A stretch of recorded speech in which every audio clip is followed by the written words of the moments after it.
Hello বন্ধুরা, কেমন আছো তোমরা? আশা করি তোমরা অনেক ভালো আছো। তোমাদের মজা দেওয়ার জন্য আবারও একটি নতুন গল্প নিয়ে এলাম।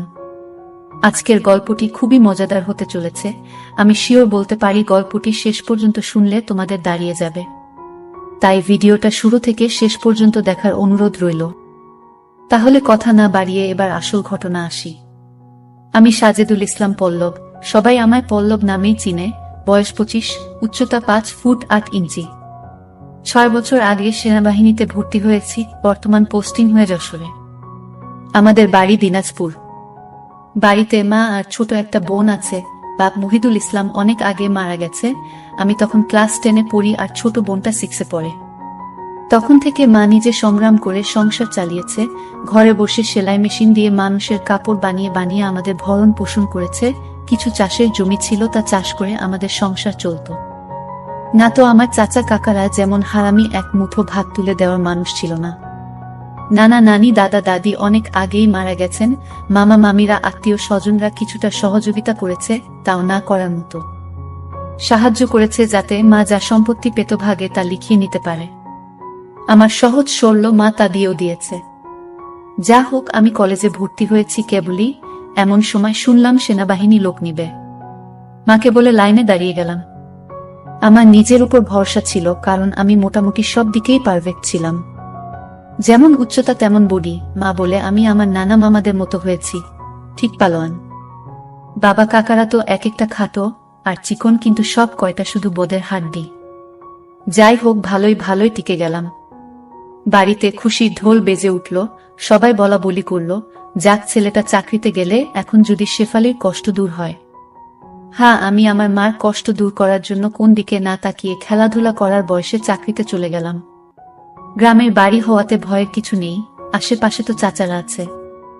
বোন রূপা আক্তার, বয়স 18, ইন্টার সেকেন্ড ইয়ারে পড়ে। বাবার মতো টিনে কাঠি। আমারই এমন মেয়ে পছন্দের না। জানি না অন্য ছেলেরা কিভাবে আমার বোনকে পছন্দ করবে। মা শেফালি বেগম, বয়স মনে হয় 42 হবে, দারুণ দেখতে, এখনো যুবতী মেয়েদের সাথে পাল্লা দিতে পারবে। ফর্সা লাল টকটকে, মার দীঘল কালো চুল, ঘন মেঘের ভেলা, এত ঘন লম্বা চুল যে তা সারা পিঠ বেয়ে কোমর ছড়িয়ে নিচে নেমে যায়। লাল টকটকে ঠোঁট আর টানা টানা চোখ, সব মিলিয়ে আমার কামনার নারী, আমার জন্মদানকারী বিধবা মা। যা চরম পাপ, যা কখনো পাওয়ার নয়। সবই জানি, সবই বুঝি, তারপরও মনের কোথায় যেন শেফালিকে নিয়ে স্বপ্নের নীড় রচনা করি। যেখানে মা নয় সে আমার শেফালি, শুধু শেফালি। আমার মনের এই গোপন চাওয়ার কথা শুধু আমি জানি। আমার সরকারি বেতনে মার রূপ যেন দিনকে দিন বেড়েই চলছে। মার গর্বে বুক সব সময় ফুলে থাকে। গ্রামে সব সময় আমার জয় জয়কার। 5 বছরে ভাঙা ঘর পাকা করেছি। এখন 4 রুমের বাড়িটা আমাদের শান্তির নিট। এবার ছুটিতে এসেই মা বায়না শুরু করলো আমার বিয়ে দিবে। কিন্তু আমার বিয়ের প্রতি কোনো মন ছিল না। যদিও এটা অনেক আগে থেকেই আমার বিয়ের কথা ভাবছে মা। আমি শুধু বারবার এড়িয়ে যাচ্ছি। আজ এ নিয়ে মার সাথে মুখ কালাকালি হয়ে গেল। মার এক কথা, রূপা বড় হয়েছে, বিয়ে দিতে হবে। এরই মাঝে কয়েকটা সম্বন্ধ এসেছিল। তার বিয়ে হয়ে গেলে সে একা একা কিভাবে থাকবে, হ্যান ত্যান কত কথা। আমি এসেছি শুনে ছোট মামা এলো। সারাদিন থেকে বিকেলে যাওয়ার সময় আমাদের সবাইকে নিয়ে যেতে চাইল। আমরা না যাওয়াতে জোর করে রূপাকে নিয়ে গেল। বলল 2 দিন পর মা বেটা গিয়ে বেরিয়ে আসবে আর রূপাকে নিয়ে আসবে। আমাকে আর মাকে নিয়ে যাওয়ার জন্য আর কি এমনটা করল। সন্ধ্যা থেকে আকাশটা মেঘলা হয়ে আছে দেখে বাইরে গেলাম না। না হলে 2 দিন থেকে এসে সন্ধ্যার পর বন্ধুদের সাথে আড্ডা মারতে বেরিয়ে পড়ি। আজ গেলাম না দেখে মাও খুব খুশি। গরম গরম পকোড়া ভেজে দিল। বিছানায় বসে মা বেটা মিলে আরাম করে খাচ্ছি। পল্লব, হুমা, কাউকে পছন্দ করিস? আমি মার মুখের দিকে তাকিয়ে মুচকি মুচকি হাসছি। বল না করিস? করলে এতদিন তুমি জানতে না, তবে হ্যাঁ, একজনকে খুব ভালো লাগে এবং এও জানি তাকে আমি পাবো না। কেন কেন পাবি না? আমার ছেলে কি দেখতে খারাপ? কোনো লাট সাহেবে বেটি সেরে? হা হা, তুমি দেখি রেগে গেলে। রাখবো না, এমন সোনার ছেলে আমার। আর কি না, বল তুই কে সে? বাদ দাও মা, আমার যাকে ভালো লাগে তার কথা দুনিয়ার কাউকে বলতে পারবো না, শুধু সৃষ্টিকর্তাকে ছাড়া। মা আমার এমন গম্ভীর কথা শুনে অবাক হয়ে চেয়ে রয়েছে। এটা কি কথা রে বাবা? আমাকে বলতে না পারিস তোর ভাবি মানে জামালের বুয়ের কাছে বলিস তুই? জামালের বুয়ের সাথে আমি অনেক ফ্রি ভাবে কথাবার্তা বলতাম, কিন্তু আমি মাকে বললাম তা না, তুমি আমার সবচেয়ে বড় বন্ধু, তোমাকেই যেহেতু বলতে পারছি না, সেখানে ভাবিকে বলতে গেলে তারা তো আমাদের শত্রু হবে, তাদের বলতে যাব কেন? তাহলে বল না, কে সে? কোথায় বাড়ি? কোন বাড়ির মেয়ে? মেয়েটি দেখতে কেমন? নাকি? আমি চুপ করে বসে রয়েছি, কোনো প্রশ্নের উত্তর দিচ্ছি না। মা অনেকক্ষণ আমার উত্তরের অপেক্ষায় থেকে মুখ গোমড়া করে চলে গেল। ঘন ঘন বিদ্যুৎ চমকাচ্ছে, আকাশটা কালো হয়ে আছে, রাতের তারাগুলো না জানি কোথায় ডুব দিয়েছে। আমি জানালার গ্লাস খুলে দিয়ে ঠান্ডা হাওয়া গায়ে মাখছি, হাত বাড়িয়ে ব্যাগটা নিয়ে খুললাম, সিগারেটের প্যাকেটটা বের করে একটা ধরিয়ে টানছি। প্যাকেট রাখতে গিয়ে মোবাইলের বক্সটার কথা মনে পড়ল। রূপার জন্য যা যা এনেছিলাম সব দিয়েছি, শুধু মারগুলো দেওয়া হয়নি, চেয়েছিলাম দিতে, এমন সময় ছোট মামা এলো তাই আর দেওয়া হয়নি। নতুন অ্যান্ড্রয়েড সেট, মা খুব খুশি হবে। আরেক বক্সে একটা স্বর্ণের চেইন। মার যেটা ছিল সেটা আমার এসএসসি ফর্ম ফিলআপের সময় বিক্রি করে দিয়েছিল। তখন থেকে মার গলা খালি, আরো কয়েকটা জিনিস আছে মার জন্য। আয় খেয়ে নে, ঝড় আসতে পারে, কারেন্ট চলে গেলে খেতে ঝামেলা হবে। আমি তাড়াতাড়ি সিগারেটটা জানালা দিয়ে বাইরে ফেলে দিয়ে, দাও। কি লজ্জা, মা সিগারেট খেতে দেখে নিল, জানে আমি খাই তবে এভাবে দেখেনি কখনো। ঘরে বসে সিগারেট খাওয়াটা ভুল হয়ে গেছে, সারা ঘরে সিগারেটের ধোঁয়া। মা বেটা খেয়ে দিয়ে উঠলাম। তারপর আমি মাকে বললাম, মা আমার রুমে এসো তো একটু। মা বলল, তুই যা, আমি থালা বাসনগুলো গুছিয়ে আসছি। আমি রুমে এসে শুয়ে রইলাম। মা 20 মিনিট পর হাত মুছতে মুছতে এলো। কিরে বাবা? আমি উঠে মায়ের হাত ধরে খাটে নিয়ে বসালাম। ব্যাগ থেকে এক এক করে শাড়ি, ব্লাউজের কাপড়, ছায়ার কাপড়, একটা বাদুর বোরকা, দুটো ওড়না, একটা শীতের জামা, চাদর ও একটা প্যাকেট দিলাম। প্যাকেটটা দিলাম ভয়ে ভয়ে, কারণ ওতে দুশের ছোট জামা কাপড় আছে, জানি না দেখার পর কি বলবে। এত কিছু কি জন্য এনেছিস? তোর কি বুদ্ধি শুদ্ধি হবে না কখনো? প্রতিবারই এত কিছু আনা লাগবে? থামো তো তুমি, যা লাগে তা আনবো না। এটাতে কি রে? না, ওটা এখন খুলবে না, তোমার ঘরে গিয়ে খুলবে, আর প্লিজ রাগ করবে না। কি আছে এতে? তা তুমি খুলে দেখে নিও। আর আরো কিছু আছে, এই বলে মোবাইলটা দিলাম। একটা থাকতে আরেকটা এত দামি মোবাইল? তোমার চেয়ে কোনো কিছু দামি নয় আমার কাছে, এই বলে গালে একটা হামি দিলাম। মাও আমার কপালে হামি দিল। চোখ বন্ধ করো তো। কেন রে? করো না একটু। মা হেসে দিয়ে চোখ বন্ধ করল। আমি চেইনটা মার গলায় পরিয়ে দিলাম। এখন চোখ খুলো মা। মা চোখ খুলে স্বর্ণের চেইনটা দেখে হুহু করে কেঁদে দিল। না মা, না, কাঁদবে না, প্লিজ মা, কেঁদে না, তোমার মুখে হাসি দেখব বলে নিয়ে এসেছি, সেখানে তুমি যদি কাঁদো তাহলে আমার খুব কষ্ট হবে মা। না রে বাবা, কাঁদছি না, তুই বুঝবি না এটা কিসের কান্না। খুশি হয়েছ মা? হারে বাবা, অনেক খুশি হয়েছি, এই বলে মা দাঁড়িয়ে আমাকে ধরল। আমি তো কেঁপে উঠলাম, মা কখনো এভাবে আমাকে ধরেছে বলে মনে হয় না। কি নরম, কি সুন্দর ঘ্রাণ, দুটো আমার বুকে পিষ্ট হচ্ছে। মা অনেকটা খাটো হওয়াতে তার মাথাটা আমার থুতনির নিচে, চুল থেকে সুবাস এসে নাকে লাগছে। নাক মুখ ডুবিয়ে দিলাম চুলে। ধীরে ধীরে আমার ওটা শক্ত হচ্ছে। মন চাচ্ছে হাত দুটো আরেকটু নিচে নিয়ে রাখি, তবে সাহস পাচ্ছি না। আমার মা যা রাগী মানুষ, ছোটবেলায় কত বেতুপিটা করেছে তার হিসাব নেই। মার মুখটা দুহাত দিয়ে ধরে কপালে একটা হামি দিলাম। আর কখনো কাঁদবে না মা, আমি যেন তোমার চোখে পানি না দেখি। আচ্ছা বাবা, আর কাঁদবো না। তো যাও, লাল তাঁতের শাড়িটা পরে দেখাও তো, দেখি কেমন লাগে আমার মাকে। যা পাগল, আমি বিধবা মেয়ে লোক, এমন লাল টকটকে শাড়ি পরলে মানুষে কি বলবে? কে কি বলল তাতে তোমার কি যায় আসে? আর এখানে মানুষ আসবে কোথা থেকে? মানুষ ওর সামনে না পড়তে চাইলে পড়ো না, এখন আমাকে তো পরে দেখাও। আমার খুব মন চাইছে সাজুগুজু করে কেমন লাগে দেখতে। তাই আমার বাবা এনেছে, আর আমি পরবো না তা কি হয়? তবে মানুষের সামনে কখনো পড়তে বলিস না রে। ঠিক আছে মা, আমি শুধু আমার সুন্দরী মাকে দু চোখ ভরে দেখতে পেলেই হলো। যা দুষ্টু, মাকে কেউ সুন্দরী বলে? হা হা হা, তাই? তাহলে কি বলবো গো? তুই জানিস কি বলবি। বেয়াদবি নিও না, প্যাকেটে যা আছে তাও পড়ো। কি আছে রে এতে? যা খুলে দেখো। মা চলে গেল। আমি পিছন থেকে তার পাছার দোল দেখে মুগ্ধ হয়ে গেলাম। এ মহিলার কি কখনো যৌবনে ভাটা পড়বে না? প্রায় 15 মিনিট পরে মা এলো। অসম্ভব, এ কাকে দেখছি আমি? এতদিন এক পেরে শাড়িতে যে মাকে দেখেছি তার সাথে এই মহিলার কোনো মিল নেই। কি সুন্দর, অতুলনীয়, গর্জিয়াস, যতই উপমা দিই না কেন কম পড়ে যাবে। মা দরজার কাছে দাঁড়িয়ে আছে, আমি বিছানার পাশে হা করে দাঁড়িয়ে আছি। মা ভীষণ মায়াবী করে হেসে চোখের ভ্রু উঠানামা করে জানতে চাইলে, কি কেমন?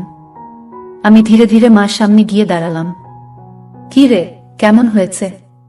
দারুণ মা, খুব সুন্দর, মনে হচ্ছে অ্যাঞ্জেল। যা দুষ্টু, মাকে এমন কমপ্লিমেন্ট দিতে হয়? আমার 10 পাস মা যে এমন কথাও বলতে পারে জানা ছিল না। সরি মা, বলে হাত ধরে বিছানায় নিয়ে বসালাম। আমি নিচে বসে মার কোলে মাথা রাখলাম।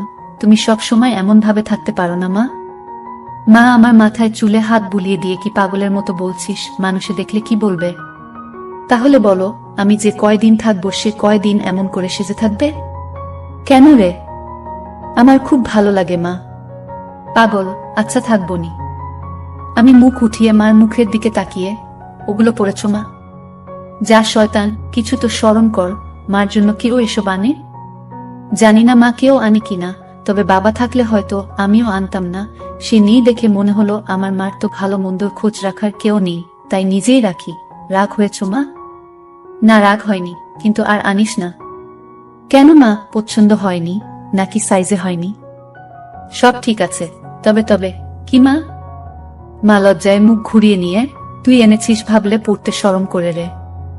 আজ থেকে আমাকে ছেলে নয় বন্ধু ভাববে, তাহলে আর শরম করবে না, হবে মা আমার বন্ধু। যাহ পাগল, সমবয়সী না হলে কি বন্ধু হওয়া যায়? এ যুগে ওসব পুরনো কথা মা। তাই বলে মা ছেলে? হ্যাঁ মা ছেলে, এতেই তো ভালো, একে অপরের কাছে আসা যায়। তুই অনেক বড় হয়ে গেছিস দেখি, কি সুন্দর কথা বলছিস। তা তো অবশ্যই, কয়দিন পর তোমার ছেলে 2nd লেফটেন্যান্ট অফিসার হবে। খুব ভালো হবে রে বাবা, খুব ভালো হবে। এমন সময় বিদ্যুৎ চলে গেল। মোবাইলটা জ্বালাতো পড়ল, দেখি চার্জার বাতিটা কোথায় আছে। থাক না মা এমন, কি সুন্দর তোমার কোলে শুয়ে আছি। জানো মা, পাহাড়ি এলাকায় একা একা পোস্টে ডিউটি দেওয়ার সময় এমন স্বপ্ন রোজ দেখি। প্রতিদিন মনে হয় তোমার কোলে শুয়ে একটু যদি।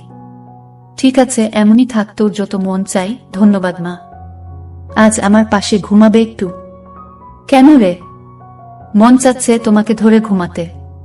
ঠিক আছে, যা সদর দরজাটা বন্ধ করে ঘরগুলোতে ছিটকানি লাগিয়ে আয়। আমি উঠে মার গালে চুমু দিয়ে লাফাতে লাফাতে চলে গেলাম। আজ আমার খুশি ধরে না, কিছু হলে হতেও পারে। এক জগ পানি নিয়ে এলাম সাথে করে। এসে দেখি মা শুয়ে পড়েছে।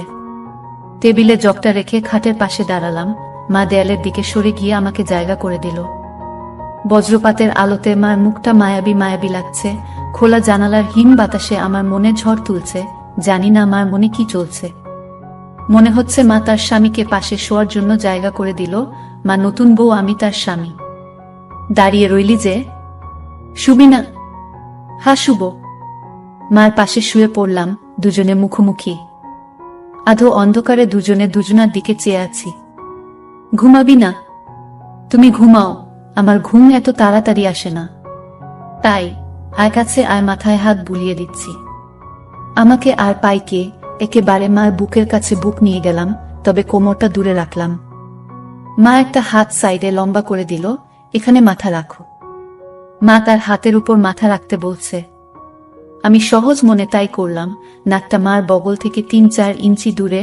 ভালো মতো দেখতে না পেলেও বুঝতে পারছি যে এর বেশি দূরে নয়, কারণ ঘামের ঘ্রাণ পাচ্ছি। মার বগলের ঘ্রাণেই তো আমার শরীর আনচান আনচান করছে।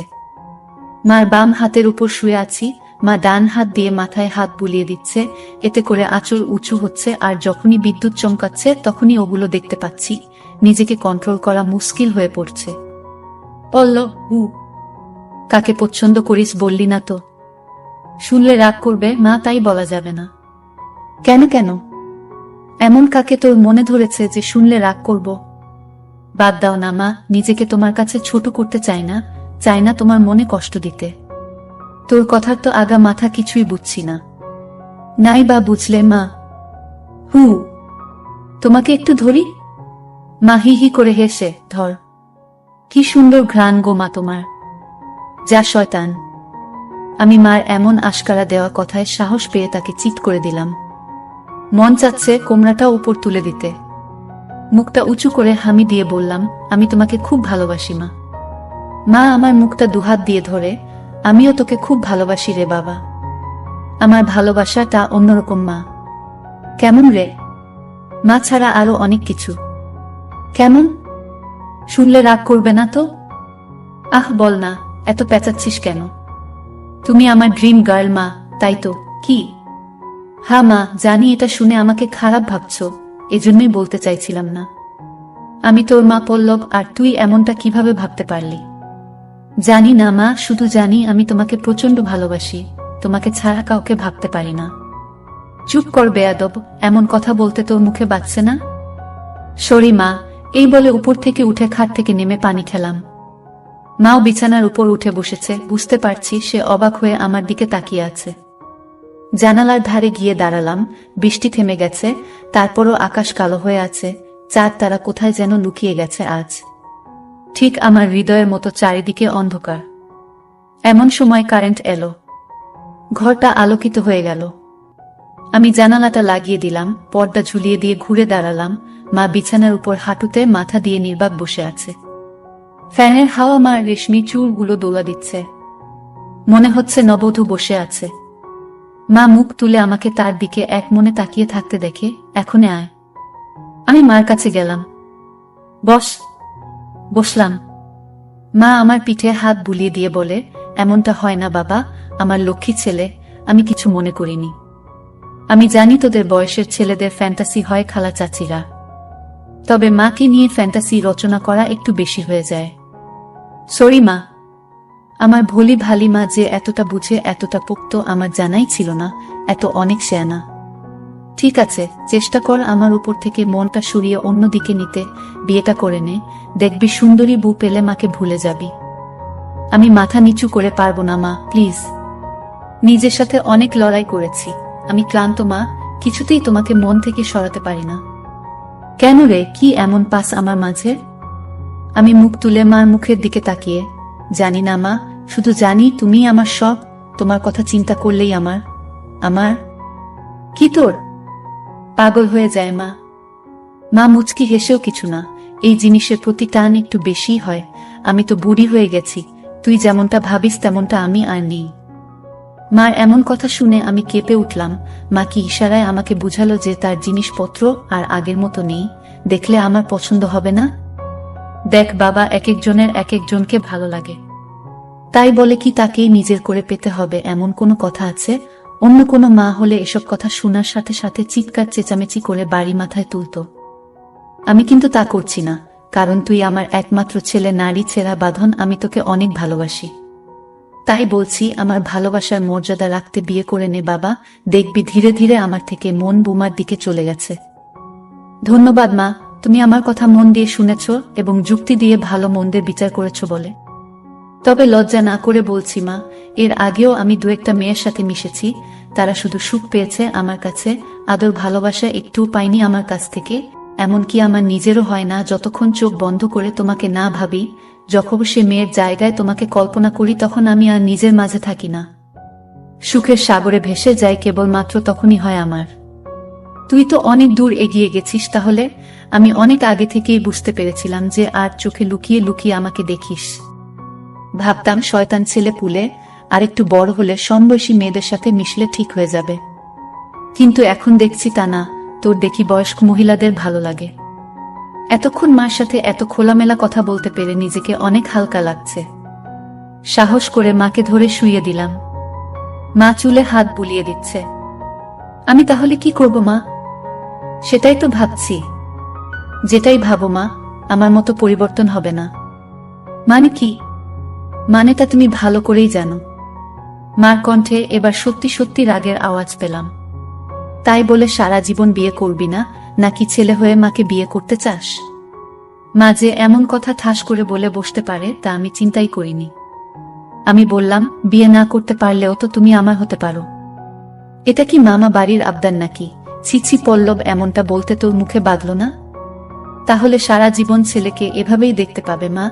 তোমার এই পল্লব কখনো বিয়ে করবে না। মার চোখে জল টলমল করছে। আমি হাত দিয়ে তা মুছিয়ে দিলাম। আমি তো এমন কিছু করিনি মা, তাহলে তুমি কাঁদছো কেন? আমরা দুজন জাস্ট আলাপ করছি। মা অনেকক্ষণ চুপ থেকে শুন বাবা লজ্জা শরমে মাথা খেয়ে বলছি, তোর কষ্ট আমি দেখতে পারবো না। আর বয়স মহিলাদের কাপড় চোপড়ের উপর থেকেই কেবল ভালো লাগে, ভুলে নয়। তুই যদি চাস তাহলে আমাকে সেভাবে একবার দেখে নে, তাও তুই মতো পরিবর্তন করো। তবে শুধু দেখতে পাবি, কিছু করতে পারবি না। মার মুখে এমন কথা শুনে আমি আর দুনিয়াতে নেই। বল রাজি? আর যদি আমি দেখে আরো বেশি আকর্ষণ অনুভব করি তাহলে?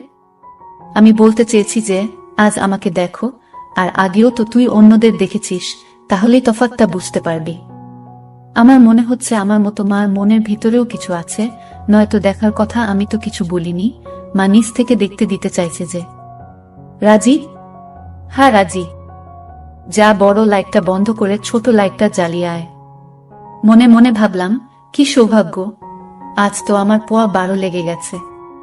নীল বাতিটা জ্বালিয়ে খাটের পাশে দাঁড়িয়ে রইলাম। মা উঠে দাঁড়ালো। ধন্যবাদ মা, আমার স্বপ্ন পূরণ করার জন্য। তোর জন্য আমি সব পারি রে, শুধু কথা দে সব দেখে নিয়ে মাকে ভুলে যাবি না তো, বা ভুল বুঝবি না তো? কি বলছো মা? তুমি আমার মা, আমার স্বপ্নের রানী, আমার ফ্যান্টাসির জগৎ, সব কিছুই তুমি। তোমাকে ভুলে গেলে তো নিজেকেই ভুলে যাওয়া হয়। কথা দিলাম মা, জীবন থাকতে তোমার অবাধ্য হব না। ভুল বুঝা বা ভুলে যাওয়া তো দূরের কথা।